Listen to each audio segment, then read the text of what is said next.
ডাঙৰ ঘৰত জন্ম হোৱা মানুহ তেওঁলোকক মই ইয়াৰ পৰা নমস্কাৰ কৰিছোঁ। আমি সৰু মানুহ, সৰু ধৰণে আমাক থাকিব দিয়ক।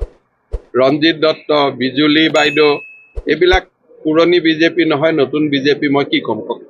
গৌৰৱ গগৈ যদি কংগ্ৰেছলৈ নাহিলেহেঁতেন আপোনালোকে কংগ্ৰেছ ডাঙৰ বংশ, ডাঙৰ পৰিয়াল, মোৰ কমেণ্ট নাই। যদি মোক কিবা সৰু ভূপেন বৰাৰ ওপৰত সোধে মই কমেণ্ট দিম। আমাৰ দৰে ঘৰৰ মানুহ, গতিকে মই যি মানুহ আমি ঢুকি নাপাওঁ সেই মানুহৰ ওপৰত মই কমেণ্ট নিদিওঁ। 13খন, 14খনৰ 13খন। ভূপেন বৰা বিজেপিত অহাটো নিশ্চিত। তেওঁৰ কাৰণে দুটা সমষ্টি মই ৰেডি কৰি থৈ দিছোঁ। মইতো দুটা নাম ক'লে মোক বেলেগে বেয়া পাব।